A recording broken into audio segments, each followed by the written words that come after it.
Hi, I'm Rachel Fear-King, welcome to my channel. This week my pattern review is about accessories. I thought I'd do something a little different to the norm. I've chosen 10. They are not all bags, some of them are bags, but I've got a real variety of patterns or projects to show you this week. So let's begin. I'm going to kick off with a free pattern. Everybody loves a free pattern, and it's from the assembly line, and it's the bag. I suppose it's a crossbody bag. I'm just looking at my screen here, and it's got a long strap and it threads through eyelet holes in the main body of the bag. And as you can see from the photographs here, you can either pull the strap up, so you get this kind of slightly sort of bunched up look with these kind of folds at either end, or you can just have it flat. They've made it here in it's either leather or faux leather, I'm not sure. I think it's lovely, and I'm going to try making it in velvet. I'm going to make it in calico first, just to see. I just when you're doing something like this, I think making a bag, it has to be so super accurate to get a really good finish. It's got a zip, it's got lining, and it's got these eyelet holes. So I think it would be worth just running up a little calico version first to see what it looks like. And it is a free pattern, as I said, and it is a PDF. So that was for starters. Another bag, this is a classic shape. I mean, this shape is everywhere. A banana bag, a crescent bag, a croissant bag, crossbody bag. This is the BF Patterns, a bestie bag. I've got something really similar from a massive retailer. It's quilted in black ripstop nylon, and I use it absolutely all the time. And I've been totally meaning to find a pattern to make it up in some really nice fabrics for the summer, because it's such a great shape, and it sort of kind of sits, if you've got the strap the right length, it sits across body really nicely. So again, this is a PDF pattern from Blackbird Fabrics. It's called their Bestie bag, and they also do, I think they do like a mini version of it as well. But this pattern comes in two sizes, large and medium, and it's got a flat version, and then it's got a version with pleats. I've put the two different versions here on the infographic. So one is just flat and the other one's got pleats in it on either side, and then it's got 3 strap options. So you can either use a bought webbing strap, which is fairly straightforward, or you can make it in self fabric, and I think those 2 options use a buckle, or you can make the strap and you can tie it. So yeah, so different options there. So buckle, a tie, webbing, or self fabric. But I think it's a great shape. I'm definitely going to put that on the list of accessories to make for the summer. Okay, this next bag I thought was a really interesting variation on a tote bag. Incidentally, that pattern company I just showed you, Blackbird Fabrics, the BF Patterns, I hadn't heard of them before, so they're a new one on me. And again, this tote called the Hove Tote from In the Fold, I've not come across them before either. And it's a really interesting variation on a tote bag, and they've made it in a sort of natural colour, and then the seams are externally bound as a design feature with bias binding, and you've also got some pleats at the base of the bag on both sides, and they've used contrast straps as well. So you could actually colour block it, couldn't you? Or you could do it like they've done it here with one colour and then a contrast binding. I think it's a lovely bag, quite unusual, quite different, but functional and practical as well. So that's the Hove Tote from In the Fold. Okay, moving on. This is from Stylark, and it's a tote bag and purse combination, and it's their Barcelona and tote and purse, which you can which you can kind of attach to the tote bag. So you can either line it or you can make it in sort of a neoprene fabric. And it's got these really, you can see from the working drawing here, it's got these really interesting straps made out of cord or rope, which go through eyelet holes and back down underneath. So it's got the cord straps, it's got eyelet holes, and then it's got studs at the top to sort of fasten it, and it's got this bound edge around the top.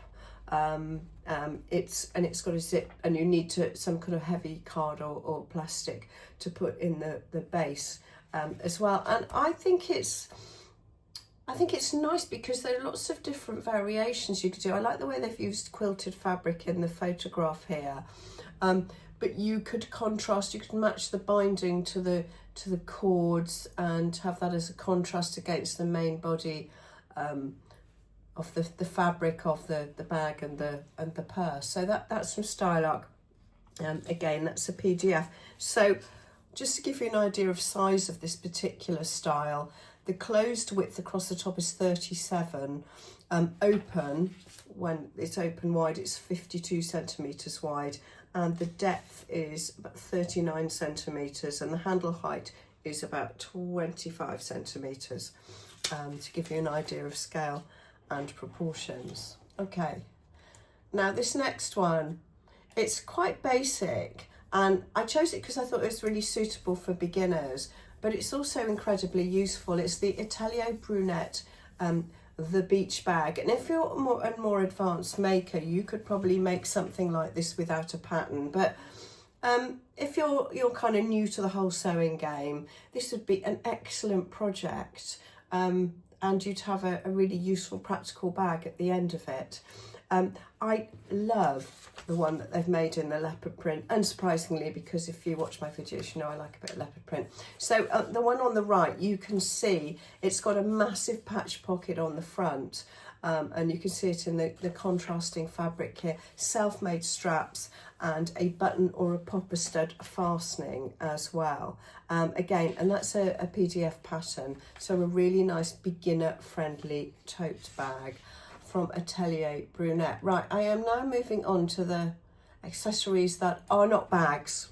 So no more bags. So this is a variety of other accessories that I just thought were really interesting. I really liked them, and I wanted to share them with you. So the Stylarc Ascot belt, which is kind of like, it's very much like an obi belt, isn't it? And if you also might know that I love kimonos, and that sort of styling. I just think it would be a brilliantly versatile accessory to cinch in sort of maybe sort of looser tops, or to wear with some nice fitted trousers and a tank.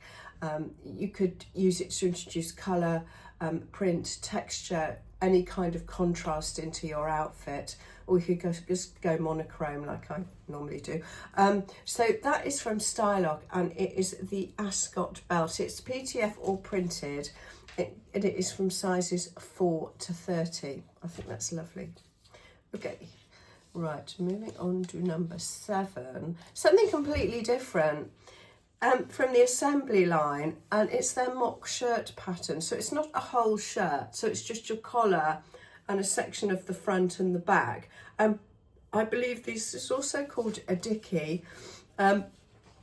So you like they've styled them on the left and the right. They have styled it underneath a jumper, or you could put it underneath a tank top or something else.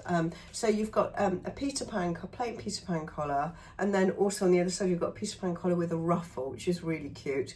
And then you've got this quite extreme pointed collar version in the middle here. But I mean, you could just use this pattern as a starting point.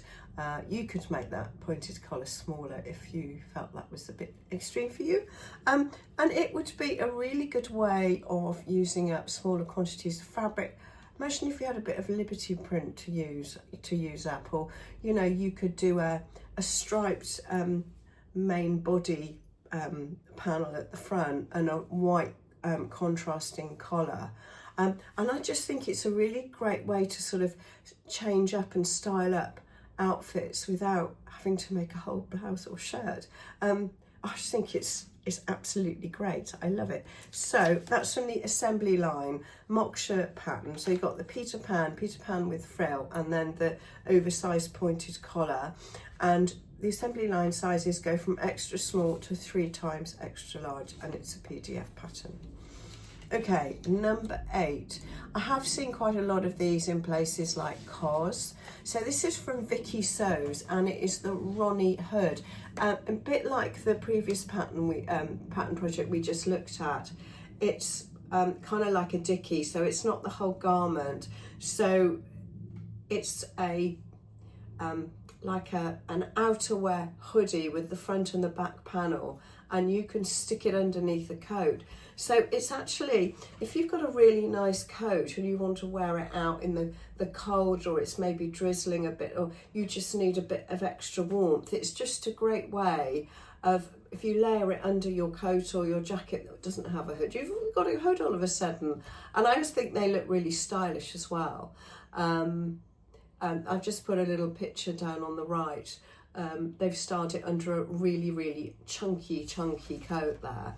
So it's a padded detachable hood with horizontal quilting. It needs an open-ended zip fastening, and it's got a corded hood edge all the way around. You can see from the drawings there, and it's in 3 sizes: extra small, medium large, and extra large. So a lovely one there from Vicky Sews. Okay, and one here that I have never made one of these. Has anybody ever made one? Excuse me, still got a bit of a cough. The Style Arc baseball hat. I mean, it's an absolute classic, isn't it?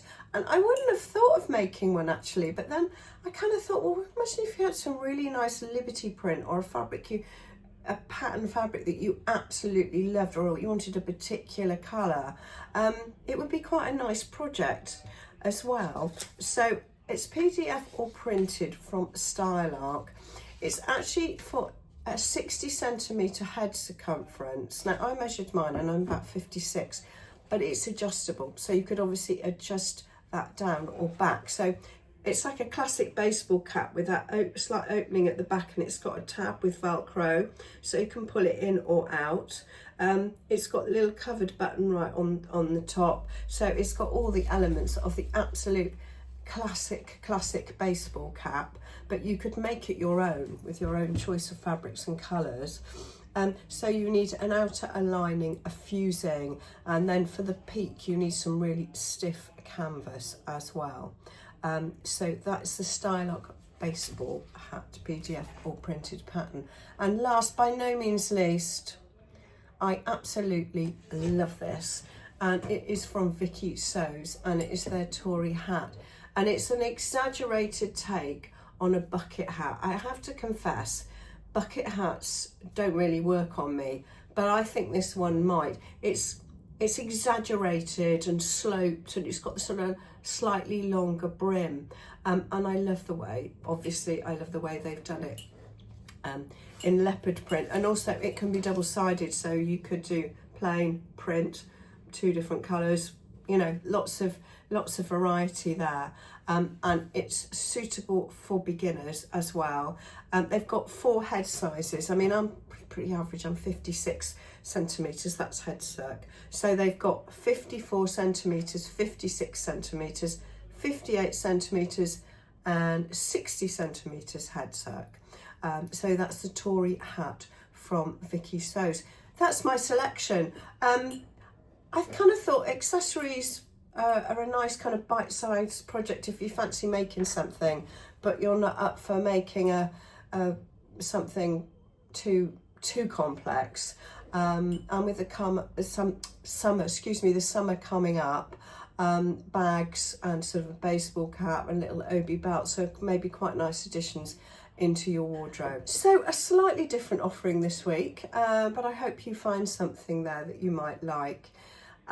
If you have got any accessory patterns that you love, share them with us in the comments as always, or if you've made any of these, share your experiences of that please as well. I have some questions to ask you, especially if you're in America. I'm going to America soon in a few weeks' time. Quite excited. I'm visiting New York City and I want to go fabric shopping. And I'm thinking I'll probably go to Mood Fabrics. Anybody who's got experience of shopping for fabrics in New York City, please share with me. Could you tell me where you think would be a good idea to go? I've got an idea of a particular area.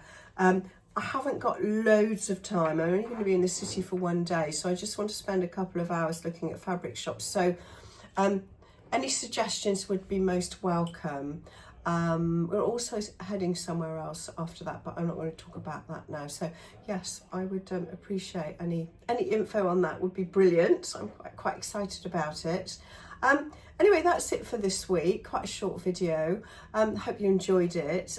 Please like, share and subscribe, and I look forward to seeing you in a few days' time.